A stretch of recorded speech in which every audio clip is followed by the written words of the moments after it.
திராவிட கட்சிகள் தான் வந்து தமிழ்நாட்டை ஆண்டுட்டு இருந்தாங்க. ஒரு பக்கம் திமுக, இன்னொரு பக்கம் அதிமுக தான் ஆண்டுட்டு இருந்தாங்க. ஸோ இந்த வாட்டியும் யாராவது வரப்போகிறாங்க, 2 பேரில் யாராவது திராவிட கட்சிகளும் திருப்பி வரப்போகிறாங்க அப்படின்னு நினச்சிட்டாங்க. ஆனால் ஒரு பக்கத்தில் இருக்க மக்கள் வந்துட்டு இல்லை, எங்களுக்கு மாற்றம் வேணும், மாற்றம் வந்தால் தான் அடுத்து யார் என்ன பண்ண போகிறான்னு நாங்கள் எதிர்பார்க்க போகிறோம் அப்படின்னு நினைக்கும் போது நம்ம தாவேகா தலைவர் இப்போ அப்படியே ஜெயிச்சுக்கிட்டே வந்துட்டு இருக்காரு. ஆமாங்க, எவ்வளோ நாளைக்கு தான் கல்யாணம் பண்ணி ஒரே பொண்டாட்டியோட ஒரே இதோட வாழ்ந்துட்டு இருக்குது. மூஞ்சியை பார்க்கறது சகிக்க, அதாவது ஒரு ஒரு ஒரு மனிதனாக ஒரு கல்யாணத்தை பண்ணி ஒரு 10 வருஷம் வாழ்ந்துட்டு பக்கத்தில் பட்டு மூஞ்சியை பார்த்தோம்னா பார்க்க முடியுது.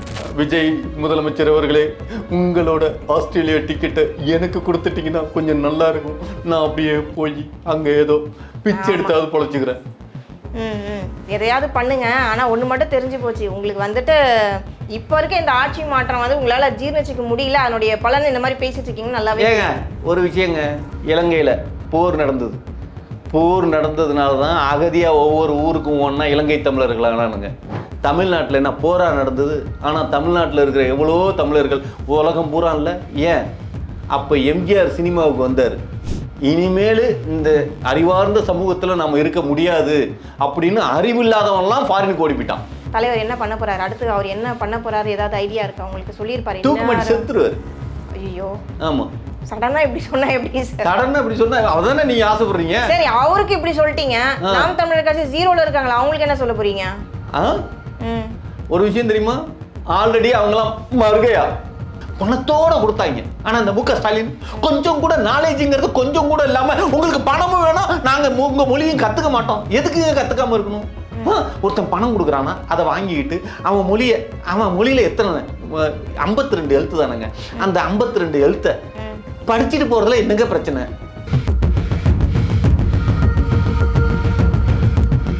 உங்களோட ஆசைகள் நீங்க என்ன மனசுல நிக்கிறீங்களோ அதெல்லாம் நடக்கணும்னா அங்க கோயில்ல இருக்கிற கொடி மரத்துலயோ இல்லாட்டா அங்க இருக்கிற மரத்துலயோ நீங்க கட்டி விட்டீங்கன்னா எல்லாம் நடத்தும். ஆமா, எல்லாம் விஜய் தான் வந்து நடத்துவார்ல. விஜய் வந்து கடவுளுக்கு உங்கள்கிட்ட வேண்டிப்பாரு, நீங்க போய் கடவுள்கிட்ட வேண்டினா கடவுள் உங்களுக்கு செஞ்சிருவாரு.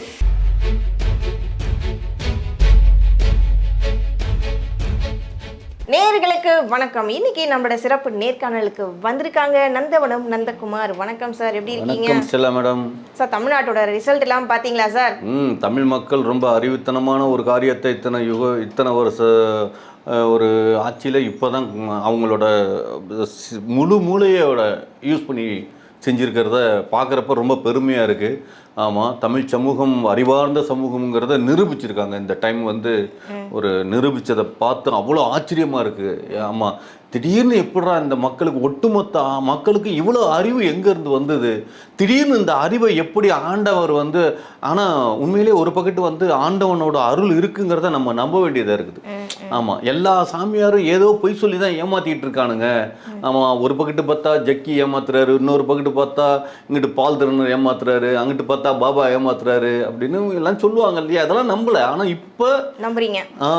ஆமாம், கடவுள்னு ஒருத்தன் இருக்காண்டா, கடவுள்னு ஒருத்தன் இருக்காண்டா அப்படிம்பாங்கல்ல, அந்த கடவுள் இருக்கான் அப்படிங்கிறத.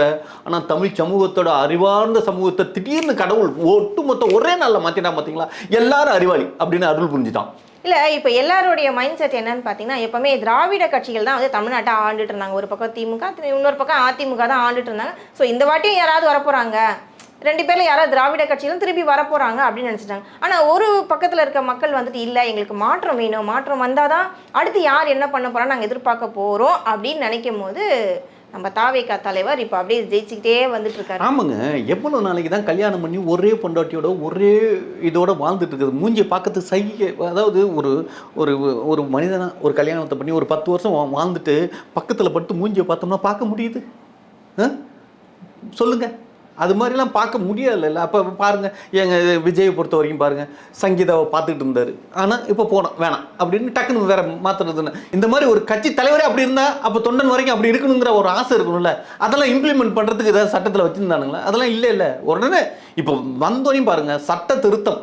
ஆமாம், புரியுதுங்களா? எல்லாரும் எல்லாரோடய இருந்துக்கலாம், எப்போ இருந்துக்கலாம், எல்லாமே சுதந்திரம் வேணுங்க. இல்ல சுதந்திரம் உங்களுடைய வேணும். பார்வை எப்பவுமே தப்பாவே இருக்கு. ஏன் அது நாங்க சுதந்திரம் வேணுங்க. எந்த ஒரு கொஸ்டின்ஸ் கேட்டாலுமே உடனே ஹஸ்பண்ட் ஒய்ஃப் எடுத்துக்கிறீங்க, அவங்களுக்குள்ள இருக்க இல்லீகல் கான்டாக்ட் இது மாதிரி தான். ஏன் Illegal உங்க பார்வை conduct. எப்பவுமே இங்க தப்பாவே ஐயோ, இருக்கு? எல்லாம் ஏன் இங்க அது? சரியா லீகலா நடக்குதுங்க. ஏன் Illegal எப்பவுமே கிடையாது. உங்களுடைய பார்வை எப்படி இருக்கு? எனக்கு தெரிஞ்சு நீங்க உங்களோட மனநிலை சரியில்லைன்னு நினைக்கிறேன். எப்ப ஆமா, பார்த்தாலும் இதுதான் நான் வந்து சொல்லிட்டு ரொம்ப இருக்கீங்க. மனநிலை வந்து ரொம்ப அதாவது சார், தமிழ்நாட்டு மக்கள் அந்த மாதிரி அவ்வளவு சீக்கிரம் அவ்வளோ ஈஸியா ஜட்ஜ்மெண்ட் பண்ணாதீங்க. எல்லாருமே அந்த மாதிரி எண்ணத்தோட இல்ல. இல்லையே, சரியா? தமிழ்நாட்டு மக்களை வந்து நாங்க வந்து ரொம்ப உடனே பெருமை. தன்னோட மனைவி பிடிக்கல, இன்னொருத்தன் பிடிச்சிருக்கு, தன்னோட ஹஸ்பண்ட் பிடிக்கல, இன்னும் அந்த மாதிரி யாருமே கிடையாதுன்னு நான் சொல்ல வரல. அப்படிங்களா? இருந்தாலும் தொடர்ந்து இதே மாதிரி பேசாதீங்க தமிழ்நாட்டு மக்களை. தமிழ்நாட்டு மக்கள் இப்ப அறிவார்ந்த சமூகம் நான் ஒத்துக்கிறேனே. இப்ப ஆமா, அவங்க வந்து உங்களுக்கு தெரிஞ்சதுன்னா இது மட்டும் தான் தெரியும். இதை ஐயோ, தவிர பழங்கால செய்யுங்க. ஒருத்தனோட ஒருத்தர் வாழ்றதுங்கிறது பழங்காலம், பழசு. ஆமா, எல்லாரோடையும் வாழணும் அப்படிங்கறதானே புதுசு. அப்படிதானே ஒரு தமிழ் சமூகம் வளர்ந்த சமூகமா இருக்கணும். ஒரு நேர்கொண்ட பார்வை, ஒரு பெரிய பார்வை அப்படின்னு இருக்கணும்ல. அந்த மாதிரி பார்வையான பார்வை தானே அது நாட்டோட முன்னேற்றத்தை மட்டும் பார்க்கணும். சார், அதை விட பொண்டாட்டி பார்க்க சொல்றீங்க, புருஷனை பார்க்க அதான் சொல்றீங்க. ஏன் சொல்றேன். இந்த ஐயோ, மாதிரி பொண்டாட்டி பார்க்கறீங்க? புருஷனே வேணாங்கிறேன். பொண்டாட்டி புருஷன் அதெல்லாம் வந்து டார்ச்சர். உங்களுக்கு வேணாம்னா வேணாம்னு சொல்லிட்டு போங்க. அதான் சொல்றேன். அது ஏன் சார் எங்ககிட்ட திணிக்கிறீங்க? ஐயோ, பாத்தீங்களா, உங்கள்ட்ட திணிக்கிறமா? அதான் சொல்றேன். நேர்கள்லாம் பார்த்துட்டு தானே இருக்கீங்க. பார்த்துட்டு இருக்கிற நேயர்லாம் வந்து பார்த்துட்டு இருக்கிற சொல்றாங்க. நேயர்லாம் சொல்றேன், பார்த்துக்கிட்டு இருக்கிற நேயருக்கு தான் சொல்றேன். அந்த நேயர்ல இருந்து உங்களுக்கு இருந்து ஆமா, இதெல்லாம் வந்து இந்த ஒருத்தனுக்கு ஒருத்திங்கிறதெல்லாம் தப்பு. அது மாதிரிலாம் இருக்கக்கூடாது. புரியுதுங்களா? பிடிச்சது மாதிரி வாழணும், சுதந்திரமா இருக்கணும், சுதந்திரமா இருக்கணும், சுதந்திரமா இருக்கணும். உண்டா? அப்ப நீங்க தமிழ்நாட்டுல இருக்காதீங்க. அதான் ம். ஆஸ்திரேலியா போறதுக்கு விஜய் டிக்கெட் போங்க. வாங்கிச்சிருக்காரு. ஏன் அதுக்கு எதுக்கு விஜய் உங்களுக்கு டிக்கெட் அந்த கொடுக்கணும்? டிக்கெட்டை நான் வாங்கிக்கலாம்னு பாக்குறேன். காசு இல்ல. ஆமா, இந்த திமுக காரனை நம்பி கையில இருந்த காசெல்லாம் நான் செலவு பண்ணிவிட்டேன். இப்ப கையில காசு இல்லாம திண்டாடி போய் நிக்கிறேன். விஜய் அவர்களே, முதலமைச்சர் அவர்களே, அப்படிதானே சொல்லணும். முதலமைச்சர் தானே? ஆமா. அதே என்கிட்ட கேளுங்க. நீங்க தான் அப்படியே தெளிவா பேசுவீங்களா, நீங்களே கேளுங்க. ஓகே. விஜய் முதலமைச்சர் அவர்களே, உங்களோட ஆஸ்திரேலியா டிக்கெட்டை எனக்கு கொடுத்துட்டீங்கன்னா கொஞ்சம் நல்லா இருக்கும். நான் அப்படியே போய் அங்க ஏதோ பிச்சை எடுத்தாவது பொழைச்சிக்கிறேன். எதையாவது பண்ணுங்க. ஆனா ஒண்ணு மட்டும் தெரிஞ்சு போச்சு, உங்களுக்கு வந்துட்டு இப்ப இருக்க இந்த ஆட்சி மாற்றம் வந்து உங்களால ஜீர்ணிச்சிக்க முடியல. அதனுடைய பலன் இந்த மாதிரி பேசிட்டு இருக்கீங்கன்னு நல்லாவே. ஏங்க ஒரு விஷயங்க, இலங்கையில போர் நடந்தது.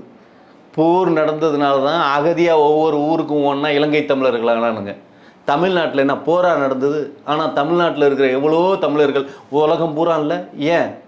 அப்போ எம்ஜிஆர் சினிமாவுக்கு வந்தார். இனிமேல் இந்த அறிவார்ந்த சமூகத்தில் நம்ம இருக்க முடியாது அப்படின்னு அறிவில்லாதவன்லாம் ஃபாரினுக்கு ஓடி போயிட்டான். புரியுதுங்களா? அதே மாதிரி இப்போ வந்து இந்த மாதிரி ஒரு அறிவார்ந்த சமூகத்தை பார்த்துட்டு நான் மிரண்டு போயிருக்கேன். தமிழ் சமூகம் வந்து இவ்வளோ அறிவு சேர்ந்த அறிவாக இருக்குது, நேர்கொண்டே அறிவாக இருக்கு. இந்த அறிவாளி சமூகத்தில் உள்ள நாம் வாழ்றது தப்புன்னு உணர்ந்து அதனால தான் நான் ஃபாரின் போகலான்னு பிளான் பண்ணுறேன். நீங்கள் இந்த உணர்வு நான் வந்து முட்டாளாக இருக்கிறோமுங்க. ஒன்றும் அறிவே இல்லாமல் தமிழோட கலாச்சாரம் பண்பாடு இதெல்லாம் தெரியாம இருக்கிறாங்க. ஆமா, ஐயோ, அது ஒத்து வாழ முடியல. சரி, அது ஒரு பக்கம் இருக்கட்டும். உங்களுடைய புலம்பெல்லாம் நாங்க கேட்க விரும்பல. அது ஒரு பக்கம் இருக்கட்டும். சரி, இப்போ உங்க திமுக தலைவர் என்ன பண்ண போறாரு? அடுத்து அவர் என்ன பண்ண போறாரு? ஏதாவது ஐடியா இருக்கா உங்களுக்கு? சொல்லியிருப்பாரு. தூக்குமாட்டி செத்துருவாரு. ஐயோ, ஆமா. சடனா இப்படி சொன்னா எப்படி சார்? சடனா இப்படி சொன்னா அதானே நீங்க ஆசைப்படுறீங்க. சரி, அவருக்கு இப்படி சொல்லிட்டீங்க. நாம் தமிழர் கட்சி ஜீரோல இருக்காங்களா, அவங்களுக்கு என்ன சொல்ல போறீங்க? ஒரு விஷயம் தெரியுமா? ஆல்ரெடி அவங்களாம் மறுகையா அப்படியா தெரியுமா? சீரியஸா சொன்னாங்க. ஆமா, பணமா கிடக்குறாங்க அப்படின்னு. ஆமா, அதாவது போட்ட டெபாசிட்டை கூட அவங்க எடுத்துக்க முடியலன்ற மாதிரி ஏங்க, இருக்கு. அதுதாங்க சொல்றேன். டெபாசிட்டே வராத கண்டிஷனுக்கு இல்லைங்க. அவங்க எல்லாமே வந்து அதாவது நீங்க உடனே செத்துட்டாங்க அப்படின்னா நீங்க வந்து உடனே பால் ஊற்றி மாலை போட்டு நெத்தியில காசு வச்சு மூக்கில் பஞ்சு வச்சு இப்படி செத்துட்டாங்கன்னு நான் சொல்றேன்னு நினச்சிடாதீங்க. புரியுதுங்களா? எல்லாம் நடப்போம், பேசுவோம், நல்லா இருப்போம், ஆனால் சாப்பிடுவோம், எல்லாம் செய்வோம், ஆனால் செத்துட்டோம். அந்த மாதிரி மனசளவில் மனசளவுன்னு சொல்ல ஆக மொத்தம் செத்தாச்சு. அவங்கெல்லாம் செத்தாச்சு. ஆமாம், வாழ்கிற சமுதாயம் இன்னமேல் வந்து டிவிகே கட்சிக்காரன் மட்டும்தான் வாழ முடியும். ஆமாம், நான்லாம் பாருங்க தமிழ் மொழி பேசிட்டு ஒரு பழங்காலத்துக்கு போயிட்டேன். ஆமா, நான் தமிழ் மொழிலாம் பேசினா உடனே பழங்காலத்துக்கு போயிட்டேன். ஏன் இப்போ வரைக்கும் தமிழ் பேசிட்டு தானே இருக்காங்க. அதுதான் அது வந்து மாறணும். அதை மாற்றத்தை ஏற்படுத்தணும். என்ன மாற்ற போறீங்க? இந்தியெல்லாம் கொண்டு வந்து வச்சு நடத்தினா நல்லா இருக்கும். ஏங்க 247 எழுத்து வச்சு அதை மனப்பாடம் பண்ணி படிக்கிறதுக்கு எவ்வளவு கஷ்டப்படுறாங்க தெரியுமா? தமிழ் பேசுறதுக்கு உங்களுக்கு கஷ்டமா இருக்கு. ஆமா, தமிழ்நாட்டுல பிறந்து அப்புறம் இது மாற்றத்தெல்லாம் யார் கொண்டு வருவா? அதுதான் டிவிகே கட்சியோட யாரு? விஜய் கொண்டு வருவார். அவர் உங்கள்ட்ட சொன்னாராக்கும். அப்புறம் எல்லாம் ஒன்று. நீங்க வந்து மும்மொழி கொள்கைன்னு ஒண்ணு வருது இல்ல? யாரு? இவங்க கொடுத்தாங்க சென்ட்ரல்லேருந்து நாங்கள் உங்களுக்கு பணம்லாம் படிப்புக்கு பணம் கொடுக்குறோம், நீங்கள் ஒன்றுமே செய்ய வேணாம், அந்த உண்மை கொள்கையை மட்டும் ஏற்றுக்குங்க அப்படின்னு பணத்தோடு கொடுத்தாங்க. ஆனால் இந்த மு.க. ஸ்டாலின் கொஞ்சம் கூட நாலேஜுங்கிறது கொஞ்சம் கூட இல்லாமல் உங்களுக்கு பணமும் வேணும், நாங்கள் உங்கள் மொழியும் கற்றுக்க மாட்டோம். எதுக்கு கற்றுக்காமல் இருக்கணும்? ஒருத்தன் பணம் கொடுக்குறான்னா அதை வாங்கிக்கிட்டு அவன் மொழியில் எத்தனை 52 எழுத்து தானேங்க, அந்த 52 எழுத்தை படிச்சுட்டு போகிறதுல என்னங்க பிரச்சனை? படிச்சுட்டு போயிடலாங்க. நம்ம அறிவார்ந்த சமூகம் எல்லாத்தையும் தெரிஞ்சிருக்கணுங்கிறது இருக்குல்ல, அப்படிதானே? அப்படியா? படிக்கணும்ன்றது அது எங்களோட இன்ட்ரெஸ்ட் சார். நீங்க வந்து திணிக்க கூடாது, படிச்சுதான் ஆகணும்ன்ற அந்த திணிப்பு இருக்க கூடாதுன்னா மு.க. ஸ்டாலின் அவர் எதிர்த்தாங்க.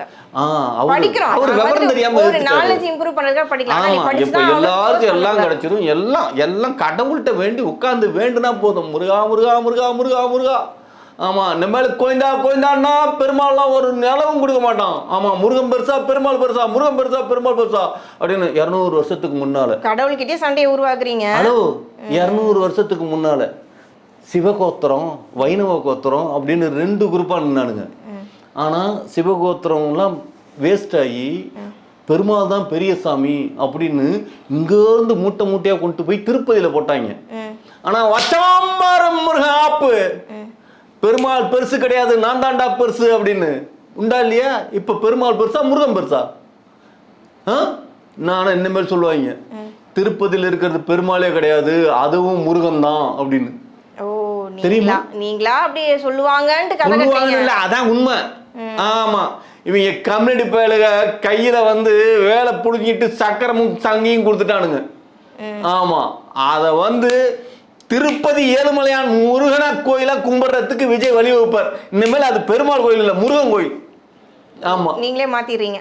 ஏங்க இருக்குதுங்க தமிழ் சமூகம். ஏங்க தமிழ் சமூகத்துல தமிழ் குழந்தை யாருங்க? ஒரு விஷயம் மட்டும் நல்லா புரிஞ்சுக்கோங்க. உங்களுக்கு தோன்றதெல்லாம் பேசினா அது எல்லாமே தாவேகா பண்ணிடும்னு மட்டும் நினைக்காதீங்க. பண்ண மாட்டாங்க. பண்ண மாட்டாங்களா? அவங்களுக்கா எது தோணுதோ அதை மட்டும் தான். அப்ப முருகனுக்கு அங்க போகணுங்கிற அந்த மலையில, அதாவது திருப்பதி மலையில முருகன் போகணுங்கிற அவசியம் இல்ல. திருப்பதி அது நீங்க டிசைட் பண்ணாதீங்க சார், எங்க கட்சி தலைவர் டிசைட் பண்ணுவாரு. விஜய் அவங்க யோசிக்கிறது. திருச்செந்தூர் அப்ப திருத்தணியில இன்னும் ஏதோ ஓட்டு பஞ்சாயத்துல இருக்காம என்ன முடியலையாம. அப்ப அந்த முருகன் வந்து அந்த முருகன் சரியில்லை, அந்த முருகன் கொஞ்சம் சரி நம்ம கடவுளை பத்தி பேசினதெல்லாம் போதும். இப்ப அடுத்து என்ன நடக்கும் அதை சொல்லுங்க. மறுபடியும் கடவுள்கிட்ட வேண்ட வேண்டியதுதான் சார். கடவுளை ஒரு பக்கம் விஜய் வந்து அடுத்தாப்புல என்ன அதைத்தான் சொல்றேன். தாவேகா தலைவர் போய் ஆமா ஒண்ணும் இல்ல, கையில வந்து மஞ்ச சீட்டு எடுத்துங்க. எல்லா தமிழ்நாட்டுல இருக்கிற அத்தனை மக்கள்களும் கையில வந்து மஞ்ச சீட்டு எடுத்துங்க.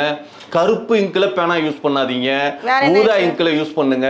மஞ்ச கயிறை கட்டில உங்களோட ஆசைகள் நீங்க என்ன மனசுல நினைக்கிறீங்களோ அதெல்லாம் நடக்கணும்னா அங்க கோயில்ல இருக்கிற கொடி மரத்துலயோ இல்லாட்டா அங்க இருக்கிற மரத்துலயோ நீங்க கட்டி விட்டீங்கன்னா எல்லாம் நடத்தும். ஆமா, எல்லாம் விஜய் தான் வந்து நடத்துவார்ல. விஜய் வந்து கடவுளுக்கு உங்கள்கிட்ட வேண்டிப்பாரு, நீங்க போய் கடவுள்கிட்ட வேண்டினா கடவுள் உங்களுக்கு செஞ்சிருவாரு.